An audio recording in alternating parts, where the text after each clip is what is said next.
Hello నమస్తే, welcome back to our channel నేత్రల్లాస్ in Telugu. ఒకసారి ఇక్కడ చూడండి, మల్లె మొగ్గలు చాలా మందికి సీజన్ అయిపోయింది, పూలు రావట్లేదు అని అంటున్నారు కదా.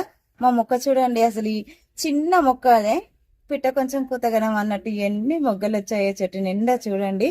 అసలు అయితే డైలీ హార్వెస్ట్ చేస్తూనే ఉన్నానండి మొగ్గలు అయితే. అయినా కూడా ఎంత చక్కగా వచ్చాయో చూడండి. అసలు మళ్ళీ చిన్న చిన్న మొగ్గలు చూడండి, అసలు ఎంత చక్కగా వస్తున్నాయో. ఇప్పుడు హార్వెస్ట్ కూడా ఒక 3 ఫ్లవర్స్ సిద్ధంగా ఉన్నాయి. డైలీ అండి, ఎప్పుడు కూడా మనము ఫ్లవర్స్ అయిపోయిన వెంటనే సాఫ్ట్ ప్రూనింగ్ చేయాలండి. హార్డ్ ప్రూనింగ్ ఈ సీజన్ లో అయితే అసలు చేయకూడదు. సీజన్ స్టార్టింగ్ లో మాత్రమే మనము హార్డ్ ప్రూనింగ్ చేయాలి. ఇప్పుడు మాత్రము సాఫ్ట్ ప్రూనింగ్ అండి. ఇక్కడ చూస్తున్నారు కదా, ఇక్కడ మొగ్గలు అయిపోగానే ఇక్కడ నేను ప్రూనింగ్ చేశానండి. ప్రూనింగ్ చేయగానే ఇక్కడికి వెళ్ళి కొత్త చిగురు వచ్చేసి మొగ్గలు చూడండి అసలు ఎంత చక్కగా వచ్చాయో. ఇక్కడ చూడండి, ప్రతి స్టెమ్ కి మొగ్గలు ఉన్నాయండి. ఇదిగో ఇక్కడ కూడా ఫ్లవర్స్ అయిపోయాయండి. అయిపోయిన వెంటనే ఇక్కడ ప్రూనింగ్ చేసేసాను. మనకు ఇక్కడ నుంచి కొత్త చిగురు అనేది స్టార్ట్ అవుతూనే ఉంది. చూసారు కదా, ఇంత చక్కగా వచ్చాయండి ఫ్లవర్స్ అయితే. ఇంత బాగా రావడానికైతే నేను 15 రోజులకు ఒకసారి చక్కగా ఫెర్టిలైజర్ అనేది ఇస్తూ ఉంటానండి. మనం దీనికి ఫుడ్ ఇస్తేనే అది తిరిగి మనకు ఇలా ఫ్లవర్స్ కానీ ఫ్రూట్స్ కానీ అన్ని కూడా ఇస్తూ ఉంటాయి కదా. మనం ఫ్లవర్ ప్లాంట్కి అయితేనేమో ఫ్లవర్స్ వస్తాయి, ఫ్రూట్స్ కూడా మంచిగా మనము 15 రోజులకు ఒకసారి సాలిడ్ రూపంలో లిక్విడ్ రూపంలో ఫెర్టిలైజర్ ఇస్తూ ఉంటేనే మనకి చక్కగా హీల్డ్ అనేది వస్తుందండి. మనం టెర్రస్ గార్డెన్ కంటైనర్ గార్డెనింగ్ చేసుకుంటాం కదండి టెర్రస్ మీద కదా. సో మనము 15 రోజులకు ఒకసారి ఖచ్చితంగా ఎరువులు ఇచ్చుకుంటూ ఉండాలి. ఇప్పుడు నేను దీనికి ఏమి ఇచ్చాను అనేది అయితే చూపిస్తానండి. మన ప్రీవియస్ వీడియోలో అయితే మీరు చూసే ఉంటారు, అసలు మన గార్డెన్ లో మల్లె మొక్కలకైతే ఎంత చక్కగా ఫ్లవర్స్ వచ్చాయో. ఇప్పుడు ఆ మొక్కలను కూడా మీకు చూపిస్తాను. చూస్తున్నారు కదండి, ఫ్లవర్స్ అన్ని కూడా అయిపోయాయండి. ఎన్నిసార్లు హార్వెస్ట్ చేస్తూనే ఉన్నాను, అవి వస్తూనే ఉన్నాయండి. మళ్ళీ వీడియోస్ చేయడం ఎందుకని ఆగిపోయాను. కానీ చూస్తున్నారు కదా, మొత్తం కూడా ఆకులు దూసేసానండి. ఆకులు దూసేసిన తర్వాత ఒక్కసారి ఇక్కడ చూడండి, కనిపిస్తున్నాయా మొగ్గలు చూడండి ఎంత గుత్తులు గుత్తులుగా వచ్చాయో. చక్కగా ఇలాగా మనం ఎప్పటికప్పుడు ఆకులు దూసేస్తూ ఉంటే ప్రతి మొక్కకి వస్తూనే ఉంటాయండి. ఇప్పుడు ఆకులు తీసేసాను కదా, ఒక 15 days కి దీనికి చక్కగా కొత్త చిగురులు వచ్చి మొగ్గలు వస్తాయండి. ఇక్కడ చూడండి, కొత్త చిగురు అనేది ఎంత చక్కగా స్టార్ట్ అయిపోయిందో. ఇక్కడ చూడండి మొగ్గలు.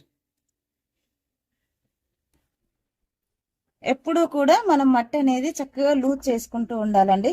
అయితే ఈ మొక్కని నేను డిసెంబర్ లో చిన్న స్టెమ్ పెట్టానండి. ఒకసారి మీకు స్టెమ్ కూడా చూపిస్తాను. చూడండి, ఇంత చిన్న స్టెమ్మే దీనికి కొత్త చిగురులు వచ్చేసి ఎంత చక్కగా వచ్చాయో. నవంబర్ లో ఆ నెలలో మనం ఎలాంటి కొమ్మలు పెట్టినా సరే మొక్కలు ఈజీగా వస్తాయండి. చూస్తున్నారు కదా, మన మట్టి కూడా చూడండి ఎంత చక్కగా, అంటే మట్టి అనేది ఎంత లూజ్గా ఉంటుందో చూడండి. ఇలా చేతితో అంటేనే వచ్చేస్తుందండి. ఇలా ఉండాలి. ఎప్పుడు కూడా మట్టి గట్టిగా ఉండకూడదు. మట్టి గట్టిగా ఉంటే వేర్లు అనేవి సాయిల్లో చక్కగా స్ప్రెడ్ అవ్వవు. ఎక్కడనే అంటే మట్టి ముద్దలాగా ఉంటే మొక్క అనేది రూట్ రైట్ వచ్చి చనిపోతుందండి. వెల్ డ్రైన్ సాయిల్ ఉండాలి, అంటే మనం పోసిన నీరు వెంటనే మనకు బయటికి వెళ్ళిపోతూ ఉండాలి. అంటే మొక్కకు అవసరమైనంత తీసుకుంటుంది, మిగతాది ఎక్సెస్ వాటర్ బయటికి వెళ్ళిపోవాలండి. కుండీలోనే ఉంటే మొక్క అనేది చనిపోయే ఛాన్స్ ఉంటుంది. చూసారు కదా, చక్కగా సాయిల్ని అయితే లూజ్ చేసుకున్నాను. కొద్దిగా మట్టి మొత్తం సైడ్కి అనేస్తున్నానండి ఇలాగా.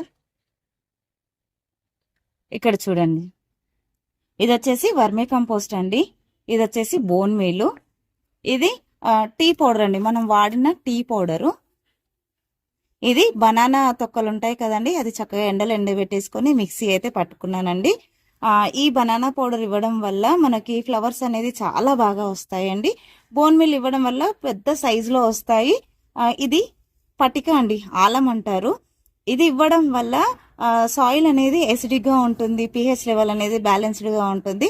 సో దీనివల్ల కూడా సాయిల్ ఎప్పుడు కూడా ఆల్కలైన్ గా ఉండి మొక్క అనేది చాలా చక్కగా ఎదుగుతుంది. ఫ్లవర్స్ చాలా బాగా వస్తాయండి పటిక ఆలం ఇవ్వడం వల్ల. దీంట్లో కూడా మనకు టీ పౌడర్ లో కూడా టానిక్ యాసిడ్ ఉంటుందండి. టానిక్ యాసిడ్ ఉండడం వల్ల మొక్క గ్రోత్ అనేది చాలా బాగా ఉంటుంది. ఇప్పుడు చూస్తున్నారు కదా, ఇవన్నిటిని చక్కగా కలిపేసుకుంటున్నానండి. చూస్తున్నారు కదండి, ఈ మొక్కకు ఒక 2 గుప్పిళ్ళంత అండి.